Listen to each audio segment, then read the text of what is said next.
মজার খাওয়া, হ্যাঁ, চিকেন, চিংড়ি মাছ আর দন্দল দিয়ে রুই মাছ দাও। ভাইয়াকে একটা দাও। তুমি চিংড়ি মাছ নিবে? এই যে তোমাকে চিংড়ি মাছ দিই, তুমি চিংড়ি মাছ নিবে না? মজা।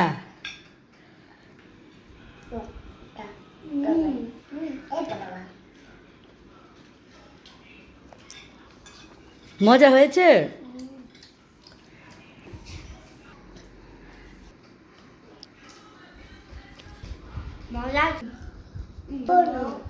কি চিংড়ি মাছ বনো? এই যে এই খাবারগুলা কিভাবে তৈরি করলাম দেখাইতাছি। হ্যালো, আসসালামু আলাইকুম, কেমন আছেন সবাই? এই যে দেশি রুই মাছ আনা হয়েছে, আর এই যে দেশি সবজি ফ্রেশ ধনেপাতা, আর এই যে অনেক সুন্দর সুন্দর সবজি আনা হয়েছে দেখাইতেছি। দন্দল বলি, আর এটা হলো কহি, না এটা ঝিঙ্গা। এই যে অনেক বড় বড় দেখছ, 2 টুকরা করে আর কি করা হয়েছে। এই যে এগুলা দেশি সবজি দিয়ে এই যে রুই মাছের ঝোল রান্না করবো, তারপর চিংড়ি মাছ দিয়ে তরকারিটা মজা আমি দেখাইতেছি। গরমের সিজনে যে মজার মজার সবজি পাওয়া যায়, এই আমি দেখাইতেছি কী দিয়ে রান্না করব, রান্নার পরে দেখাইতেছি। এই তো এই যে ইগুলা কাইটা নিয়েছি, দন্দলগুলা এখানে এই যে কষা বসায় দিছি। চিংড়ি মাছ 2 কেজি করবো, আর এখানে রুই মাছ দিয়ে দন্দল রান্না করব। এখানে ফ্রেশ ধনেপাতা কাইটা নিছি, আর এটা বাচ্চাদের জন্য চিকেন ফ্রাই করে দেবো।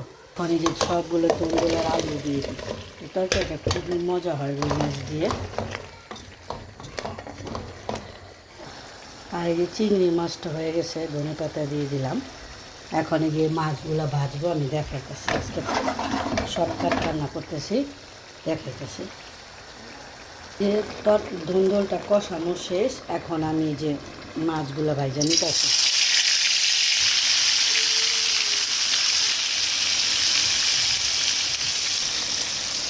এটা হয়ে গেছে, এখন যে আর অল্প ঝোল দিয়ে তারপর যে মাছগুলো ভাজিয়ে দিয়ে দেবো, দেখাতেছি।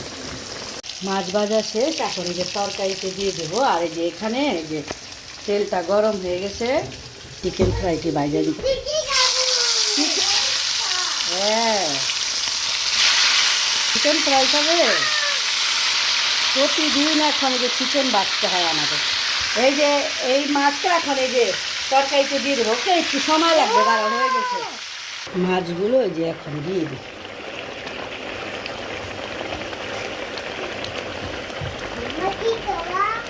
তোমার জন্য চিকেন ভাজা রান্না করি।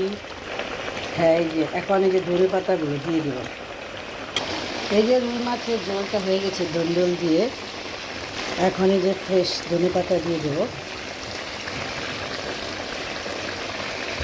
আর অল্প কিছুক্ষণ সময় বসা রাখবো, হয়ে গেছে।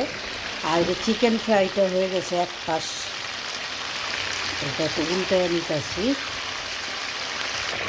এই তো রান্না বাড়া শেষ, এই তো ভাতটা হয়ে গেছে আমার। তো সবাই ভালো থাকেন। এভাবে তরকারি এই যে ঝিঙ্গার বা দন্দল যে কোনো মিষ্টি তরকারি দিয়ে সবজি দিয়ে এটা খুব ভালো লাগে। তো সবাই ভালো থাকেন। আসসালামু আলাইকুম, আল্লাহ হাফেজ।